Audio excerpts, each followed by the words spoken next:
those that don't know Santiago, he is former PowerFi chief farmer there, one of the deepest DeFi investors in crypto.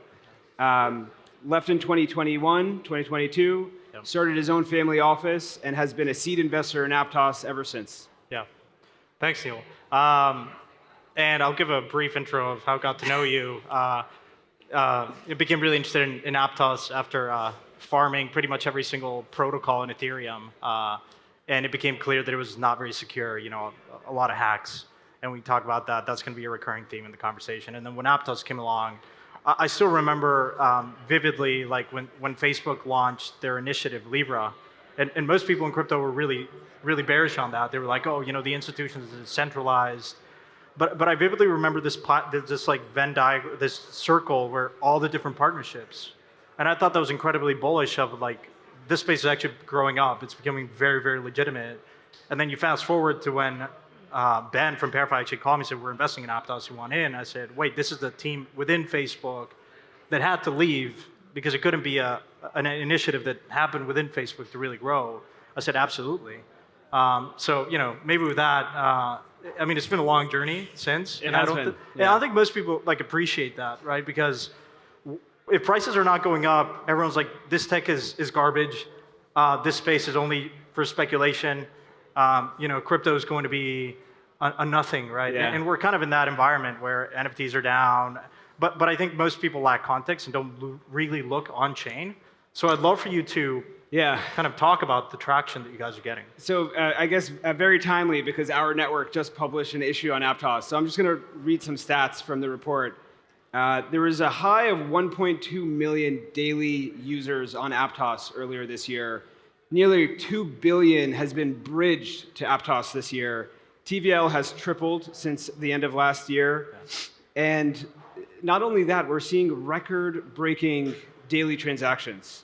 Earlier this summer, we had 300 million transactions in a single day. The second place is 100 million. Aptos also holds that. And the next one is maybe 40 or 50 million transactions per second. So Aptos is almost an order of magnitude more performant than every other blockchain out there. Yeah. A lot of times, like most people disagree with the metrics, right? Every chain, like we'll tell, oh, we have the highest TVL, or we have, the highest throughput, lowest latency. But how do you think of, like, when I first came into the space, I immediately thought like payments is going to be huge because payments is really fragmented. Of course, you talk to someone in the US and they're like, oh, Venmo works exceptionally well, my banks work exceptionally well, but it takes like 2 minutes for you to travel to understand the finance does not work really well. I'm really interested in, I think Asia is a phenomenal market because it totally leapfrogged financial infrastructure. Like WeChat just became the everything app, and it works exceptionally well. Of course, it's not the crypto vision that we want, but from a consumer standpoint, it's amazing, right? People do everything there. So I'd love for you to, like payments, I think, has become a focal point for Aptos and will become one. So how do you think about that? Yeah, just to set the stage a little bit, so those that don't or are not familiar with our history, Aptos was the team that built the tech at Facebook for the Libra blockchain. And the vision behind that was building a global payments network that could span billions of users across WhatsApp, Instagram, Facebook Messenger, and all of their family of applications. That vision, unfortunately, didn't come to reality, but the tech lives on as Aptos and has not only remained, but improved over time. And so the vision is still there. And now, I'm sure all of you have seen, Tether has now, or is deploying on Aptos. And that is an absolute game changer because that opens a huge window of opportunity for Aptos to bring the vision of Libra and Novi back to life. And so the way I think about things is Aptos pre-USDT and Aptos post-USDT. And for us, it's just the beginning. Yeah. I remember you came to me about this, and I said, it's almost like you guys built a really good machine, but there's no oil in it because there's no tether, there's no stablecoin. And if you look at other chains, like once you have a major stablecoin, it really has this like exponential effect. Game changer. Yeah. I think I'd like to maybe talk about DeFi. I mean, this panel is meant to be, I guess, about DeFi. We're at a time where, I was at ECC, and now a lot of people have become skeptical of of us becoming exceptionally like on the spectrum of like non-finance use cases and finance use cases. People don't like DeFi. They think it's just meme coins or just pure speculation. I personally don't think it's a bad thing. Like if you look at every technological revolution throughout the history of the world, it's all had an element of speculation. If you're not transacting value, you can't coordinate because it doesn't matter, Yep. right? And that has an element of speculation, has an element of finance to it. But you know, somehow finance is like a dirty word, and DeFi is definitely dirty. So Not here. well, and I think that's like a really important point. So like, maybe we should just talk about that. Yeah, I mean, we're embracing it. I think DeFi is probably the single most used use case in crypto, probably the best product market fit that we've seen in crypto. And I think developers are starting to notice this too. Right? TVL has tripled in the last 9 months. We're starting to see volumes tick up orders of magnitude higher. And now that's all with no native stablecoin at all. Yeah. Can you imagine what happens when Tether goes live in a couple weeks? Yeah. No, absolutely. I mean, it's from slippage to just faster, you know, more pairs and trading ability. Not only that though, like there's almost $1 billion of TVL secured by Move smart contracts, and you know, knock on wood, all of that is secure and safe on Move. Now we've seen so billions of dollars lost in Solidity smart contracts over the last few years. With Move, a lot of that's just not possible. Yeah. How do you? One of the things like we constantly talk about is like when are the institutions coming? Crypto has been very much a retail phenomenon, from builders to users. You know, people come to this technology. It's very much still on the fringes, and because there's a different vision, and it's still, you know, it's a microcosm. Even if you take all the users across all ecosystems, we're a speck of dust. But when you go and talk to again, going back to this like diagram of like Facebook and the initial consortium of Libra, when you go to talk to Uber, or when you talk to, you know, these financial institutions, is the reception there? Like, do they care about this, or have they said, listen, there's too many hacks, come to me when there's clarity on the regulatory front or whatnot? Yeah, so I mean, we've been talking about the institutions coming to crypto for the last 3 cycles. I think Facebook really kicked it off with Libra and the association, but we're actually starting to see that come to life now. You know, we're in the discussions with all of these financial institutions and enterprises that are ready. Right? You see BlackRock coming out with ETFs that turned what was a taboo into, you know, $1 billion plus opportunity for these guys. And so, you know, we've spoken to those financial institutions, and they're here and they're ready. And like some of the conversations, I'll give you a little insight. What they've been telling us is they like to experiment and test with Ethereum and Solidity because that's where a lot of the history has been, but they know that they will not put billions of dollars on chain on Ethereum. It's impossible. Yeah. And they see things like Move, and they see that it's an absolute game changer, and they're ready to start moving in size on chain. Yeah. Yeah, I remember the time I used to work next to BlackRock at the JP Morgan in the investment bank, and I couldn't even whisper crypto. This is 2012, you know, because Jamie Dimon would be riding the elevator with me. I was very much investing in Bitcoin at the time, and I probably could have gotten fired if I, you know, if they knew that I was putting all my bonus in crypto. But we've come a long way. I mean, certainly, you know, seeing like Larry Fink on TV evangelizing real world, it makes sense, right? I mean, it's Absolutely. You know, even when I was at Parify, we were known for being very focused on DeFi. And we go talk to a lot of these financial institutions, and they're like, I mean, we don't need convincing. There's a couple of things why they haven't really gone full tilt, and that's regulatory. But the second one was just there's too many hacks. And they would send me the headline of like, hey, you know, Ronin chain got hacked, and there's billions of dollars, and then, and, you know, every day there's a hack, right? Not only that, right? Like we also brought not only good tech, but we brought credibility with us too, which allows us to get into any room that we want on the enterprise or institutional side that a lot of the other protocols just don't have the luxury of doing. And so those conversations are so easy for us to have and are leading to more of these institutions coming to Aptos.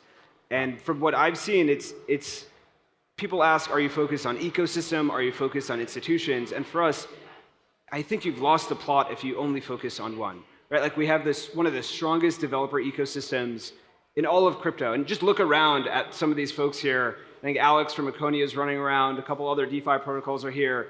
Like, these guys are the ones that are innovating, and the institutions are looking to them for inspiration of what they need to do on chain next. Yeah. How much of the builders that come to Aptos are here because they appreciate, I can do, I've historically been able to do X in EVM land or in another ecosystem. I can do X plus Y in Aptos, and then they design purpose-built from the ground up, or is it just kind of deploying and because you've seen a lot of protocols just kind of like, I'm going to cover the entire surface area because I need to be everywhere, versus maybe smaller teams. It'd be like, I appreciate what Aptos can deliver, or the Move ecosystem, and I'm going to build here, even though I don't have, there's not like Tether, there's not, but it will, on the promise that it will come. Yeah, I think it's a good mix. I mean, one good example of this is the Kid Labs team, who's also here. They were building on another blockchain. That blockchain was having reliability issues, and they started to realize, if this persists, not only will we lose users, we're actually going to lose revenue. And it's a business killer to be operating on a blockchain that they can't trust and depend upon. And so that's when we were introduced to them. They took a look at the landscape and realized that Aptos is the place not only for reliability, but for the opportunities that you just can't get anywhere else in crypto. Yeah. What else should we talk about? I think I was supposed to interview you. Yeah. You weren't supposed to interview me. This makes it easier for me. I'm jet lagged, so I'm not going to ask all the questions. Actually, side note, I was hoping this would be in the afternoon so that we can get some drinks at lunch and make this a little bit more free flowy. But I think with that, I'll still open up some spicy questions. Nice. So you've taken a very close look at Move and Aptos. What signs are you looking for that you'll know right away that Aptos is taking over and taking the #1 spot? I think a couple of weeks before I tweeted about this, which is, I think we're at an inflection point.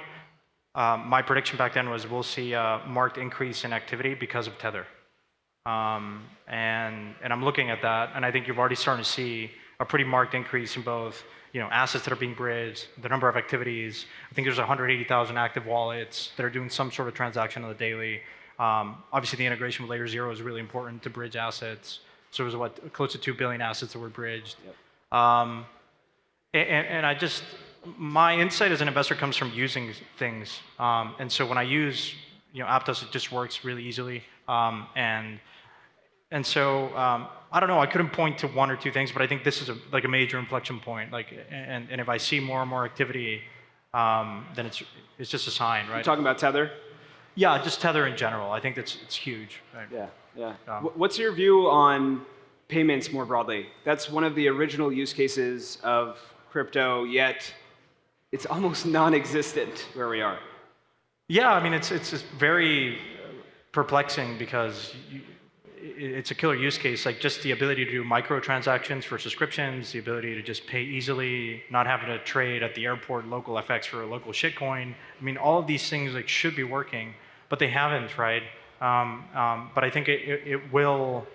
It's a combination of just the wallet experience hasn't been superior, even though you had Argent that had been existent for many years. Yeah. It's fairly easy, but I think the UI UX continues to improve, not only at par, but even just better than Web 2 products. So I think of course you need to get the merchants involved and on board for that type of payments, but peer-to-peer payments or AI, AI agents will definitely use stablecoins, and so it's a game changer. It really is, and so I think payments will take off, and it's just a matter of no better place to do it than the original. Yeah, and by the way, we don't need to we don't need to, if we only stopped here and we just solved the payments issue and the incredible fragmentation of the financial system, it's an order or magnitude or two greater than what the current market cap of crypto is. Absolutely. We don't need to strip away NFTs, strip away all the other use cases we're not even imagining now, right? When the smartphone came out, very few people kind of imagined all the different use cases. But we're more connected, the financial system just doesn't work. And I unfortunately think it's just a matter of regulation. I think we're there. Yeah. I think we're absolutely there. Yeah.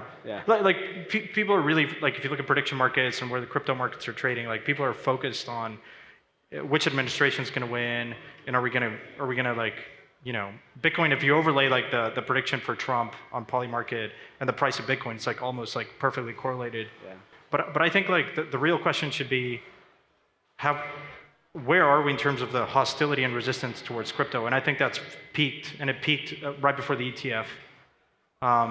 The real driver here is now we have Wall Street on your side that is evangelizing this because they can make money off of this industry. And they're in a huge lobby, they're a huge force not to be reckoned with. And I think that ultimately, the amount of hostility and resistance towards crypto, it will go down, irrespective of which administration. Absolutely. It's almost like Uber, right? Like Uber faced incredible amount of hostility when they went out and into different jurisdictions, and like they had to fight the taxi lobby. But ultimately, it was such good of a product that that it was just like you couldn't fight government. Like government would just be like, this is too good. Yeah. Unfortunately, crypto hasn't had that. And when you go talk to people outside of crypto, when you go talk to regulators, they're like, you're just a bunch of lucky guys who made a bunch of money, and we hate you. But I think that's changing. The only thing we can do is focus on delivering delightful apps that people use on the daily. That may take a few more years. Before we get too political and into the regulatory weeds, let's take it back to Move. I think it's probably one of the topics here. Just to set the stage, Aptos introduced Move to the crypto landscape almost 2.5 years ago now, and Move has exploded, right? There isn't only Aptos anymore. There's countless other Move-based networks. Movement, for example, I know you're a seed investor in as well. Yeah. There's Initia, there's Rooch, handful of others, all using Move on Aptos and growing this Move VM ecosystem so that, originally you had EVM, you had kind of SVM, but now Move VM is taking over and bringing this massive ecosystem right out of the gate. How do you think about that? Yeah, I mean, it's incredible. I mean, Rushi is probably one of the best evangelists of Move. But going back to like full circle, like payments and all these things, like the thing that we definitely can control is this is a secure environment. And when you have hacks, it sets us back years. But when you can credibly tell people like this is formally certified, like it's just a far secure with all the guarantees, and it's easy, and you have the stats you rattled off around like performance are there consistently, then I think there's no surprise in my mind, like the ecosystem just grows the way it does because you just didn't have a good alternative before. Yeah. You might have gone to another ecosystem because you're always making trade-offs, but like you had a marginal improvement in performance. But then there's other issues like liveness that came into effect. But now I think I don't think you want to be. I think like first mover advantage is not what you want. I think it's like a bit overblown. I think last mover is but being really good is what you need to succeed. We're here for it. And when I think of Aptos and the vision there, it's like you certainly guys were not first. You will probably not be last. There probably will be others that may copy parts of what you're doing, but it's the glass mover and delivering on like the more important things. Yeah, absolutely. For things like payments to really take off. Yeah. Do we have time for questions from the audience? Okay. I guess raise your hand if you have questions. I guess while she's getting mic'd up, I think the copying thing is really interesting. I don't know if Sasha is here, but we were talking about this earlier today, where Aptos and Move are one of the most influential tech stacks in crypto after EVM. Period. Yeah. Right, like Block STM, which Sasha put together with a bunch of other GigaBrain engineers and researchers. That's used by Polygon, Monad, Say, Movement, Initia, Starkware, the list goes on. There's no other tech stack in this industry that is as influential. I had to plug that because Sasha would kill me if I didn't. The nice thing about open source is when something really works, it gets copied almost immediately. And so that's, I guess, what you're seeing with Move VM. Exactly. Nice. Yeah. Hi, so I'm from the Philippines, and I'm going to ask a question about education. I'm someone that doesn't have an education after first grade. And I learned about Bitcoin in 2010 because I was reading forums, and I was reading your tweets in 2020, 2021. So thank you. I was wondering what your thoughts are on the Move ecosystem and how you want to see the education to be distributed. in a way that, yes, it does not have the first mover advantage, but in innovation, right, there's a benefit to having studied the last line of code so you can do the next one better. So what are your thoughts on education in the context of developer education? That's more for you, Neil. Is it for me or the For tweets him, from for him. 2022? For him. I'll kick it off and Yeah. I'll pass it on to you. So I think education is probably one of the most important things that we can focus on today, where Move, to your point, is not a first mover, and we have a lot of work to do to catch up. The beauty of it is Move is one of the most beautiful languages that you can learn for smart contract programming. It does not get easier to onboard or go from 0 to 1 in building your application on Move versus anything like Solidity, Rust, or anything else out there. And so for us, we're lucky because education is easy once we find those developers that are interested. Yeah. But I'll say two things. One, I think developer onboarding's always been a key hallmark of when the ecosystem really starts to take off. Like certain ecosystems have struggled with that. Like Aptos Move, I think is pretty impressive in how easy it is. Anecdotally, one of the analysts at Verify, Adam, left to start one of the first protocols in Aptos, and he wasn't very technical, but he kind of like was able to assemble a team very quickly, build on Aptos, and I think it's Stela. And so from my standpoint, when he came to me, he said it's just been fairly easy. We get a lot of support from the foundation. There's a lot of tooling and resources available. So I mean, it's kind of asymptotic. Like you can always the resources can always get better and better. But as a programming language, I would say like probably easier than Solidity to learn. But I'm not a developer, so I'll add on one more thing to that. I think what other folks in the industry have done historically is go far and wide in terms of their education strategy, which kind of worked to an extent, but not really, because we're still, 20,000 developers relative to millions of Web2 developers. We're not where we need to be. And so we have an amazing research team. They're all over, an education team, and front row, Richard. And so for us, we want to go hyper localized. We want to go to places that others have not been before, places like Vietnam or Latin America or other emerging regions where these use cases are absolutely needed, necessary, and will be a part of everyday life. We're actually your partner in the Philippines. We translated the Aptos white paper in multiple native languages in 5 minutes. I love that. Very nice. We should chat after. Thank you. Great answer. Thanks. Cool. Any other questions? I think we have one more.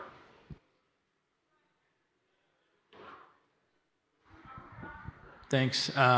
This question for Santiago. You said that Tether, the integration of Tether is a game changer, and you're really excited. What about if another major global stablecoin were to come to Aptos in the very near future? How would that impact your thinking? Even more the better, right? I wouldn't be surprised, but that would be amazing. Do you know something I don't know? I mean, you could look at like, for instance, a lot of people focused on Solana and Ethereum both, like PayPal stablecoin, launched both in Solana and Ethereum, both the same incentive mechanisms. It has taken off more in Solana. There's just more meme train activity. There's just a lot more activity there than in Ethereum, and people are paying attention to that. So it's very much like a very reflexive phenomenon. So if we were to have, like Tether's not perfect, there's reasons why you wouldn't want to use it. Yeah, just stablecoins are the lifeblood of chains. And so if you have more stablecoins to Aptos, it would be, game changer. Awesome. To close out, Santiago, you're actively investing in the space. Yes. You've gone really deep into Move. How can builders and developers get in touch with you? You can find me on Twitter. I've invested in over 10 companies where they just, I tweeted something, they responded, hey, I'm building this, DM them, invested. And all that happened in a span of a day and a half. So I'm constantly shitposting. If you find something interesting, I oftentimes put out requests for things to be built because I'm not a builder. So Twitter's probably the best way to get in touch. Cool. Yeah. Thanks for joining us. Oh, thank you. Yeah. Thanks so much. Thanks.